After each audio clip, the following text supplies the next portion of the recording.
Magandang araw ulit sa inyo guys. Welcome back sa ating munting channel. So guys, for today's video, magre-repat tayo ng bonsai. So guys, pero bago ang lahat, pwede nga bang gamitin yung construction sand sa pagbubonsai as a media? So guys, ang sagot, ito panoorin nyo.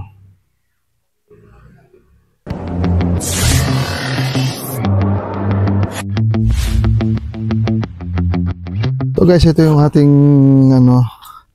yung buhangin na natira sa construction sand na ginagamit sa paggawa ng bahay. So para lang tayo nabuhugas ng bigas. Lilinisin natin, tatanggalin natin yung mga putik-putik, yung mga dumi-dumi, tapos sasalain natin dito. So umpisa na natin guys. Kailangan may panghalo kayo kasi masakit sa kamay.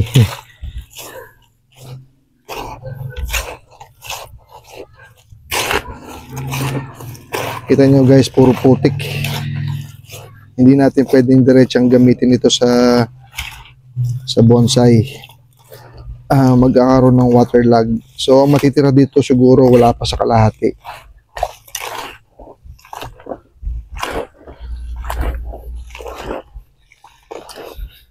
Imagine guys, kung gagamitin mo kamay mo dito, magkakasugat-sugat. So kailangan may panghalo kayo.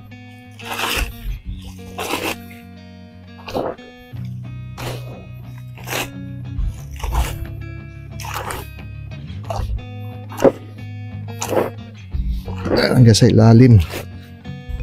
So medyo matagal lang, pero kung meron naman kayo makukuha na ng river sand, mas mainam yun guys. Pero ito sayang kasi tinutubuan lang ng mga damo-damo.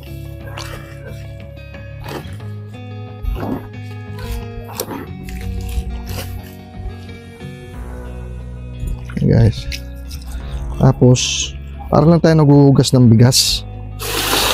Yung mga malalaking yan, huwag yung tatapon guys. Magagamit natin yan sa pang ilalim. Yan. Huwag natin malalaki. Yan. Magagamit natin yan guys sa pang ilalim para mas maganda yung drainage ng pot. Sulitin na naman.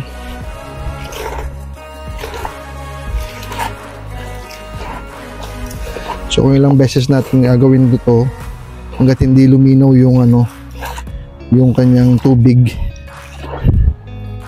huwag natin titigilan guys.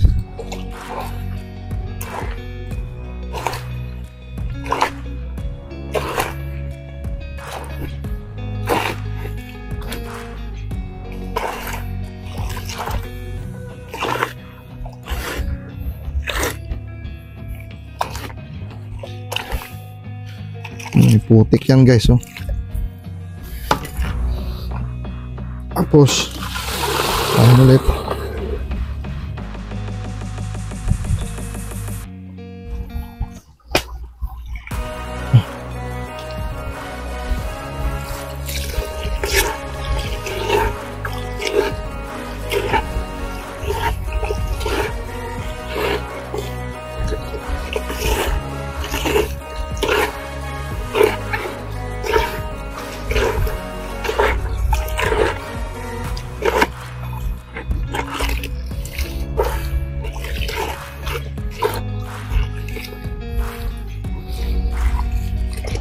Sobrang tagal guys na-imbak yung buhangin na to, tinubuan na to ng mga damo-damo. Yan guys, natanggalin natin.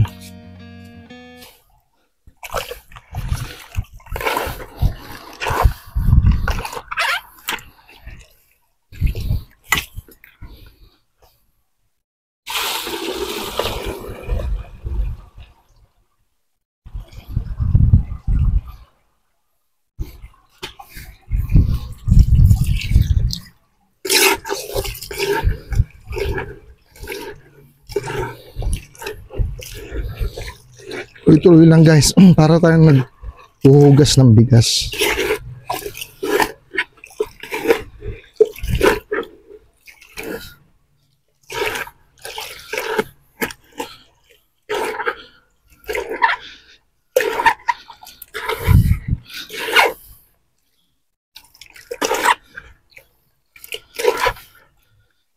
Nakikita nyo guys, so lumilitaw na yung buhangin.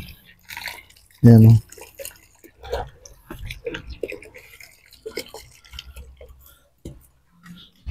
Sala ulit.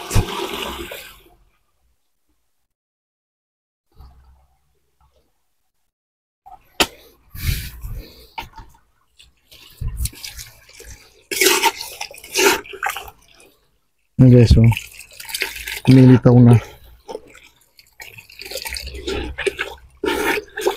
Kasi sa pagbubonsai, dapat yung gagamitin natin na media, yung dahil sa atin na madalas yung monsoon rains, hindi mabababad yung ating yung ating bonsai guys. Iwas root rot.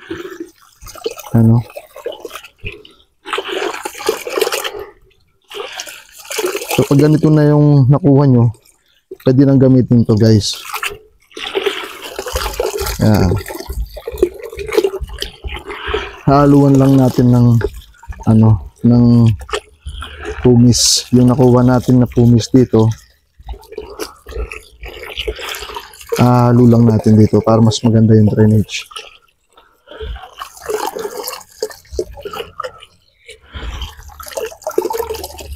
Yan guys.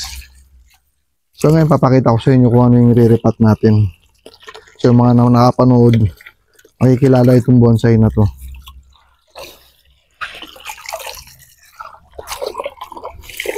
Ay, isa pa. Yan guys, oh. Pag ganyan na yung tubig, pwede na yan guys. So guys, ito yung ating bonsai na i-repat. So sa mga nakapanood sa video ito, ito yung wild mulberry na or native mulberry na ginawa natin siguro last year ko na upload dito. So ito na siya ngayon guys. Root bound na rin siya. Ayan, oh, kita nyo. Medyo tumatalbog-talbog na yung river sand na nilagay ko before na may halong yung compost.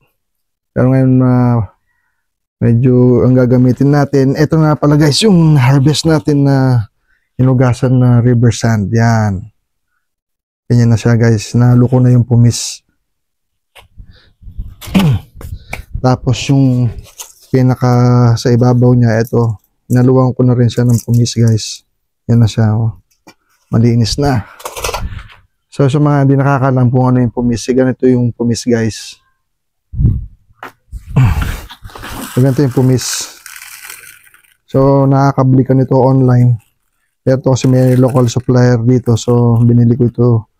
May natira pa. So yun ang inalo ko dun sa pangibabaw guys. Yan.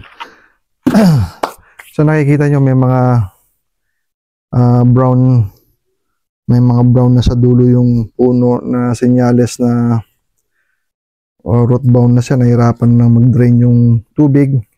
So gagawin muna natin dito guys, tatanggalan ng dahon. So magicin na lang natin guys kasi medyo matagal ang pag-defoliate nito para hindi masayang yung oras natin. So 1, 2, 3. Yun guys. Yan guys, natapos na natin. So yung mga hindi ipuputulin natin yan. So isa natin, tanggalin natin to guys. Yun. So ayoko siyang putulin dito kasi baka walang tumubong nodes dito, mamamatay yung sanga. Ito rin, puputol na tayo dito guys.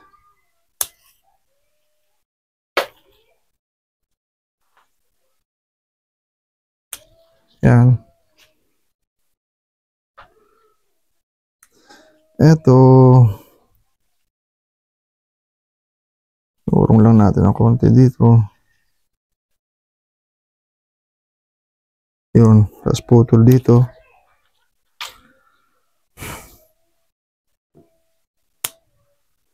Ayan guys. So nakita nyo, pag ganun yung kanyang canopy. Pa-dome or triangle. So mas lamang siya doon kasi gusto ko doon pumunta. I-wire natin yung iba. Ayan. Putulin muna natin, dapat tanggalin guys.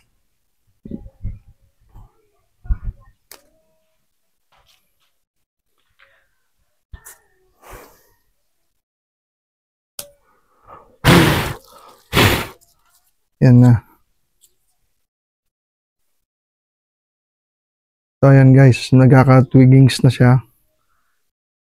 So pag lagay natin sa ano dito, sa tawag dito sa repat niya. By the way, ito yung gagamitin natin guys. Lalaking butas.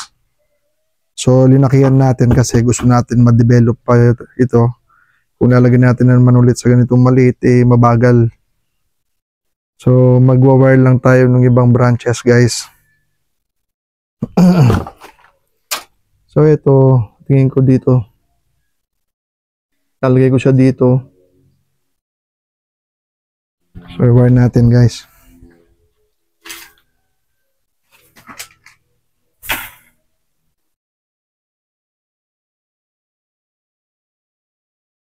Anchor lang. Di baling sumobra yung wire. Huwag lang kapusin guys. So ito, hindi ko to pinakahigpitan yung mga wire niya kasi mabilis lang naman lumaki ito para hindi tayo tanggal ng tanggal kagaya dati. So ilan pa lang yung natanggal ko dito, yung pang wire na yun, yung pang original na nilagay natin last year. So guys, ito, position lang natin to. Dahan-dahan lang. Yun, may mga twiggings na siya guys. So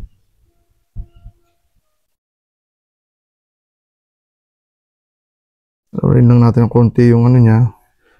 Napapansin nyo yung twigs niya meron dito 1, 2, 3 mga second generation ang tawag dito, third generation na. Ito yung second generation, third generation, fourth generation na to guys, yung mga twigs niya.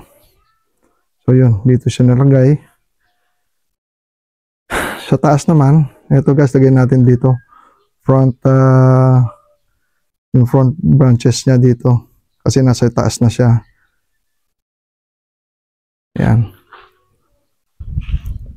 So pwede natin tanggalin pala itong isa kasi eto sumasakal na. Matagal na rin ito nakalagay guys, hindi na babalik yan sa dati.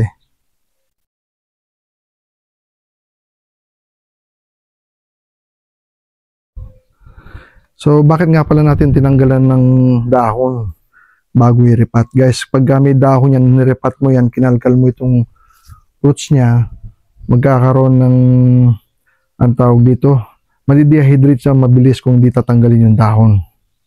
So tinatanggal natin yun pagka natrabaho din natin yung sa roots. Pero dito titignan ko guys kung wala namang malalaking roots, baka slip pat lang natin to para dire-diretso pa rin yung pagtubo niya.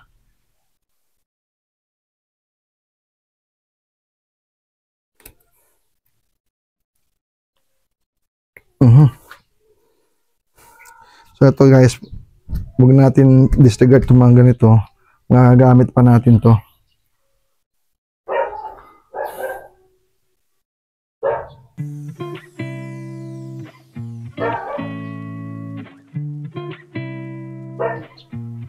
Dahan-dahan lang guys, baka masira natin yung mga ibang twigs na kailangan natin. Yan. Gaya dati, huwag natin masyadong pakahigpitan-higpitan. Yung tama lang guys, para may room pa yung pag lumaki, hindi ka agad magtatanggal.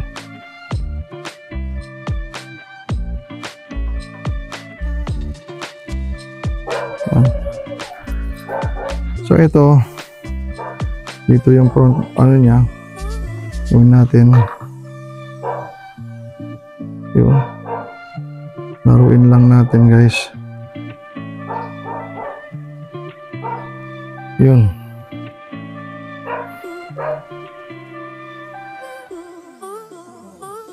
Yan guys. Kasi ito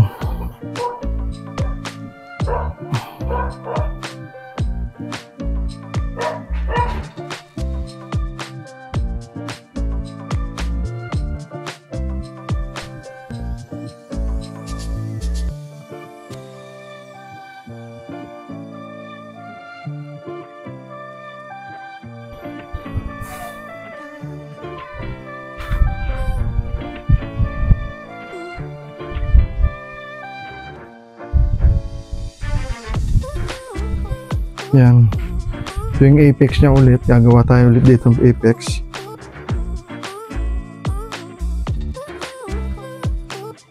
Yan. Yan guys. Tapos ito sa gitna. Sa likod naman siya. Lagyan din natin.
Yan guys.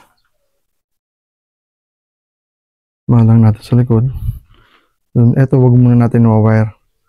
Kasi maliliit pa sila, baka mag-die back lang. So yun guys, nakita nyo yung triangle shape. Ngayon dito, yan. Ito guys, gusto ko to mabasa dito. So hindi ko siya puputulin. I-wire lang natin siya.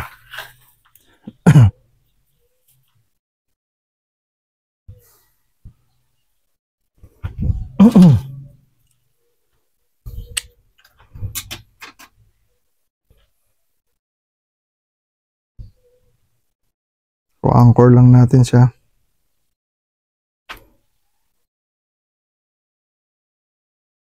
Tandaan lang guys, baka matamaan yung mga twigs.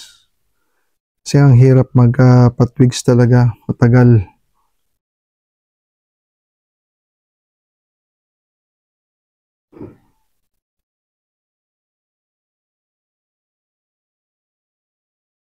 Yan guys. Tapos lalaruin lang natin siya. So ano lang natin yung dati niyang kung saan siya ang flow, doon natin nilalagay. Baba. Yan. Yan guys.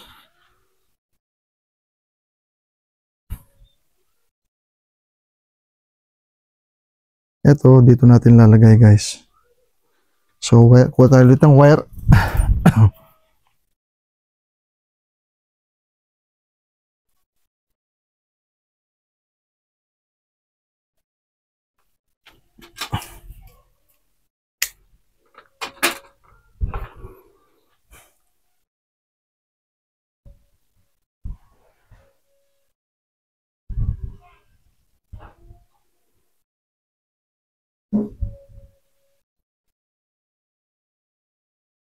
Maliit pa to, kaya lang poporma na natin siya guys. Anyway, meron naman kakapitan na isa. Yan. Yung mga malalaking branches na dinaanan ng wire guys, pag na-position na, wag na nating i-wire ulit kasi no point na yun. So yung mga sa end point na lang, yun lang ang pagtuunan natin ng pansin na i-wire. Kasi yun pa yung hahaba.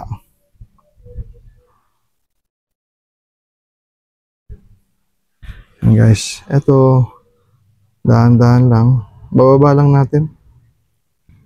And guys, para pagka tapos ito, ganyan natin konti.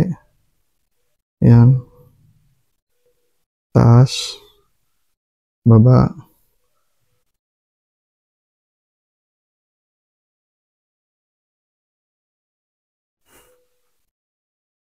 Yan guys.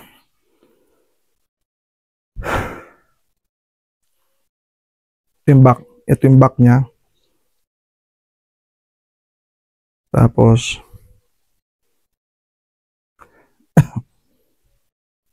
ito yung front niya. So, kita nyo guys, yung ano niya, linya niya, paliit dito unang cut niyan, tapos tumubo ito, dalawang sanga, hiniga natin dun. So, nasa ano na siguro to, 3 years, o may git pa. Kasi, ang nag-umpisa lang to guys sa not less than this size yung katawan nito. Ngayon lumaki na siya. So nasa mahigit ng 3 years dito, sapat na ata to kung di ako nagkakamali. So makapansin nyo dito wala tayong tapering, pero hintayin lang natin may pumutok dito guys, kasi merong bad siya rito. Kung dito ko siya nasira kasi yung bad niya dito, pero may tutubo pa dyan. Kasi na-experience ko na dati, pagka walang bad pero hindi naman nasira yung base niya, may tumutubo pa rin. So pag tumubo yung mga dito niya, 1, 2, 3, putol tayo dito, magkakaroon na ng taper yan guys. So pagkatapos nun, siyempre lalagyan natin ng cut paste. So guys, kung natatandaan nyo itong how to make your own cut paste, meron akong video sa shorts. Ito isang ordinary latex paint, nilagyan ko lang ng fungicide. So yung mga pinagputulan natin, lagyan natin para hindi pasukin ng mga maninira, borer, ganyan, fungus. Pag may open wood ang bonsai guys, madaling kapitan ng mga sakit. So lahat ng mga pinutol natin, kailangan lagyan natin ng cut paste. Ayan.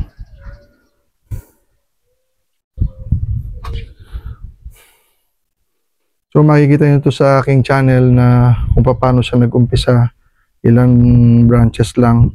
Ngayon nagtitwigs na siya, makikita nyo naman may mga maliit na siyang twigs. So hindi natin sinasabi na mag-stay siya sa ganitong itsura lang. So eventually lalaki pa rin yan, tapos nasa hobbies lang o artist kung paano niya i-manage yung puno. So every time guys, lumalaki pa rin yan, hindi yan mag-stay na ganyang kalaki. So hahaba pa rin yan, tapos mag-i-intervene yung tao, i-manage yung mga twigs, branches, tapos i-repat na naman. So ang goal doon yung mabuhay natin siya ng nasa matagal na panahon, na kaya nating siyang buhayan ng nasa matagal na panahon guys. So doon nagmamahal yung bonsai, dahil sa matagal itong gawin, at di rin biro yung gastos na ilalaan natin dito, panahon, pagmamahal, para itong bata guys, para itong isang bata na inalagaan mo, pinapakain mo, tapos inaayusan mo, yung binabrush mo rin yan, parang nag-aalaga ka rin ng isang bata. Pero ang kagandahan nun guys, pag etong bonsai nakatanggal ng stress. So yun, meron pa tayong isang i-wire sa tingin ko. Eto guys, kaso wala tayong maliit na wire, so saka na lang natin gagawin to. So dito ko siya gustong papuntahin para magkaroon ng dito, space. So ayan guys, ngayon tignan natin kung mayroon na talaga. So nilalagyan natin ng dito, tapos puputulin na lang natin guys. Purpose nito, may palaka pa. Ayun. May palaka pa guys. So yun din, nilalagyan natin ng extension pat para yan sa dito magkaroon ng extra nutrients na makukunan yung bonsai. So tatabi lang natin muna to.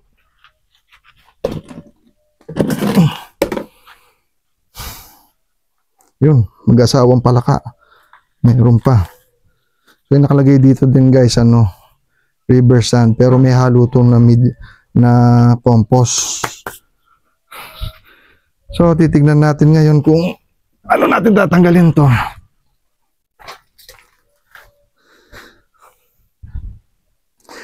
So, meron tayong knob cutter dito.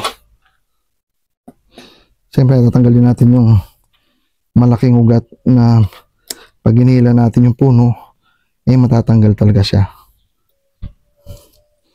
Eh, so, ang laki na napuno na yung butas. Kaya pala, ayaw na niyang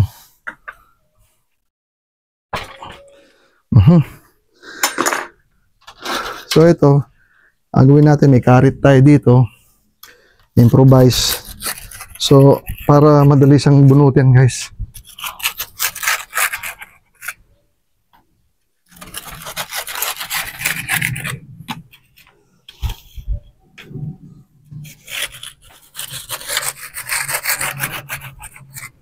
Yun. Gawin natin, kung mabubunot natin. Ayun, nabasag na. Yun.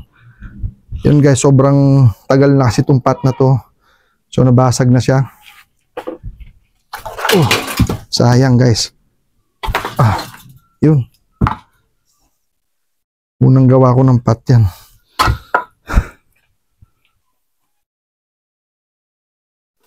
So, makikita natin guys. Ito na, root bound na siya. Grabe. Ang kapal na nung kapal na nung nito. So, kukuha lang tayo ng mas malaki-laking pamutol. Ito guys, babawasan natin. Pag hindi natin binawasan to, magsasuffer yung puno. Yun. Laki guys. Tanggal natin yung mga malalaki. So, ito guys. Grabe guys, ilang years na yan. So, gagawin natin, mabawasan lang natin to. So, may scissors kayo na di naman yung extra scissors kayo, wag yung gagamitin yung ginagamit nyo sa puno guys. So, kailangan may nakalaan kayo na pamutol. Kasi mapupurol yung mga bago yung kung yun yung gagamitin natin. So, makikita nyo na medyo basa yung soil. Kasi guys, sa experience ko, hindi ko sinasabing tama yun. Kapag nagripat ka ng puno at hindi mo diniligan, hindi siya makaka-absorb ng water kagad. May tendency na mamatay yung puno. So, ang dami ko nang napatay guys, na puno ha. Hindi tao. Sorry. Okay. Yan guys. Bawasan natin. So, hindi ko alam kung saan extent ng nito, ng ugat ng malaki. Pero ayoko siyang tanggalin, baka mamatay yung puno. So, yung lang, natanggal lang tayo ng konti sa pagka-root bound niya guys. Kita nyo naman,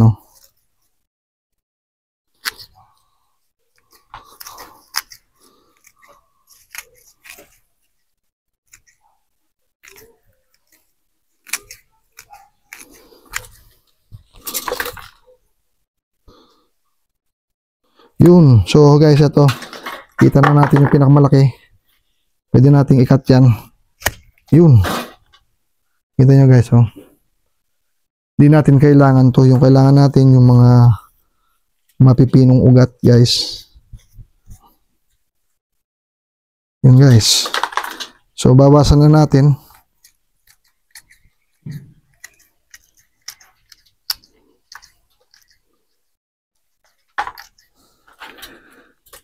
Sa taas, i-rake natin ng konti para asan yung pan-rake ko. Ito. So guys, titingnan natin yung sa taas. I-rake lang natin ng konti ito. Para mawala yung mga dumi-dumi. Pa-outward. Yan.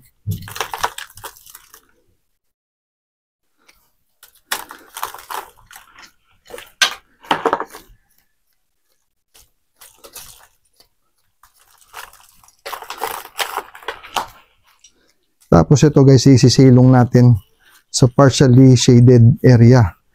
So nung naarawan naman ng konti ng morning sun, tapos hindi, ang importante hindi sa maarawan ng yung pagdating ng alas 12, ayan, sobrang init na no.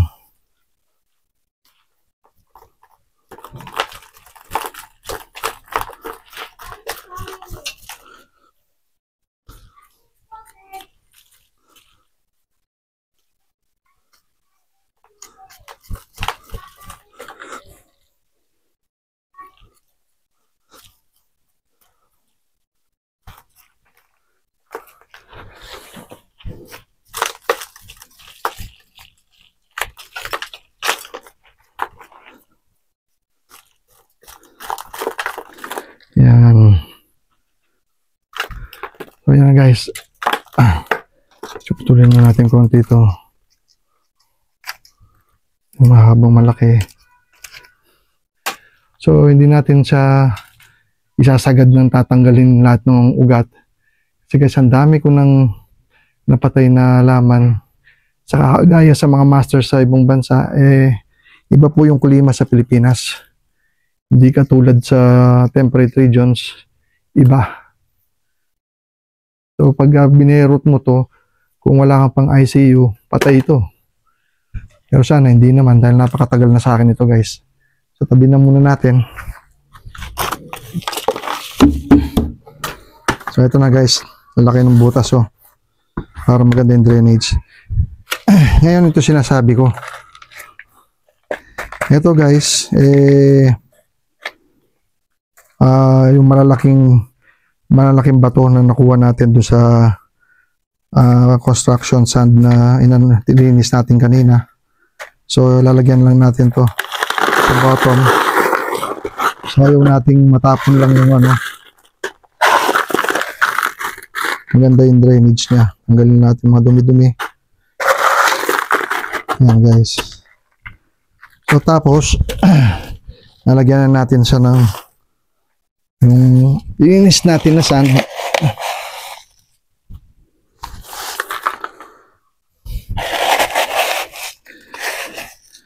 So guys, hindi ko na tinatali yung bonsai kasi wala naman kaming hinalagaan na mga hayop dito sa bahay namin. Wala kaming aso. So ilalagay ko naman siya sa safe na lugar. So hindi ko na siya tinatalian.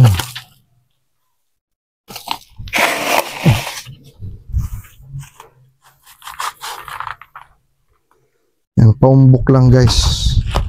Kapag binabahan natin, mag-spread yung sa gilid.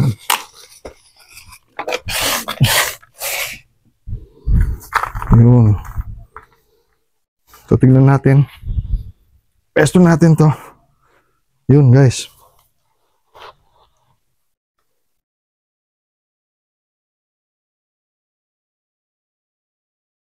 Baligtad. Ito pala yung front niya.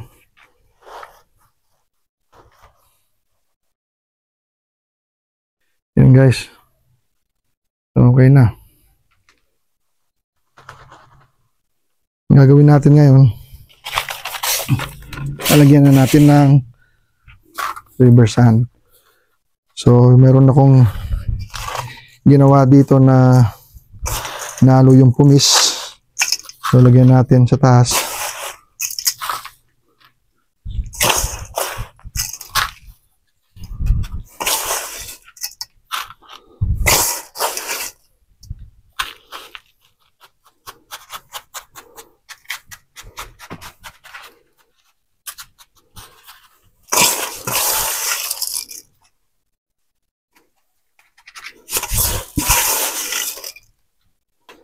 Hindi naman kukulangin to kasi meron na ako nakaprepare na isa pa para hindi tayo kulangin.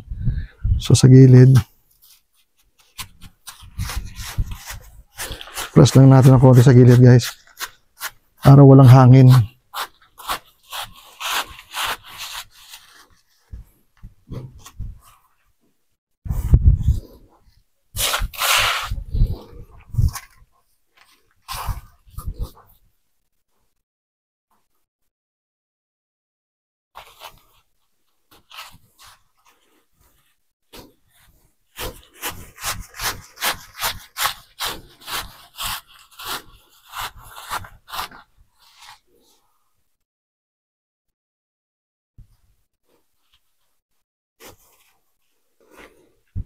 Yan guys, so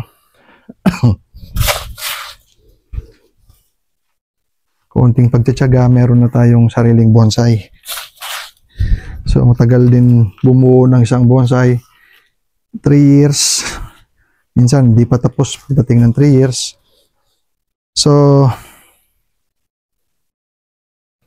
ito guys, didiligan natin, titignan natin yung drainage nya. Cut lang natin.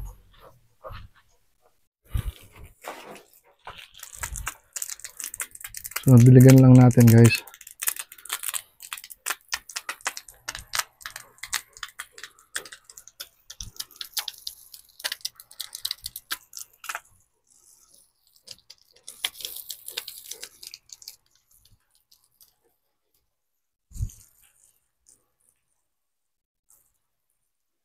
So mapapansin nyo yan guys, hindi yan maglalag ng tubig. Yan o. Tanggal kaagad. Nakita nyo, nag-drain kaagad yung tubig niya. So, yung mga kalat-kalat na ugat na ganito, lilinisin na lang natin yan later on guys. So, meron na siyang mga nibari. Yan. So, in time, magkakaroon din ng bonsai ng nibari pag ina-uproot nyo to guys. So, pag ripat mo, kalkalin mo yung sa taas. Pag may lumitaw na magandang nibari, i-retain mo na yon. So, yan na guys.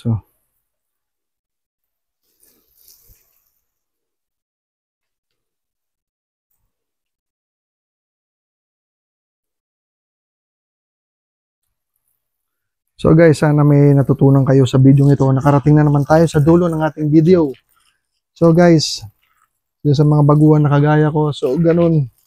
Kung wala kayong makuhanan na river sand, so meron tayong option na yung construction sand pwede natin gamitin prior na lilinisin natin at tanggalin yung alikabok, yung mud, putik, yung mga dahon-dahon kung meron siyang dahon-dahon. So guys, ayan o. Ganda ng drainage niya. Draining niya, ang ganda.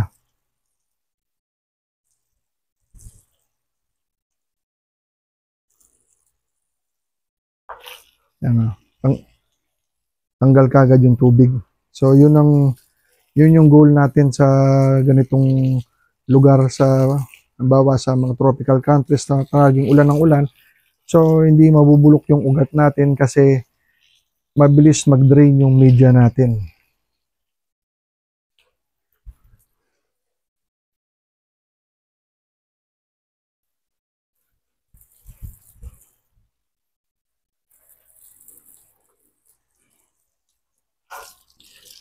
Okay guys, tapos na natin. So kung hindi pa kayo nakakapag-subscribe sa aking channel, sana mag-subscribe po kayo for more videos. Thank you for watching The Yard Grower. Maraming salamat guys.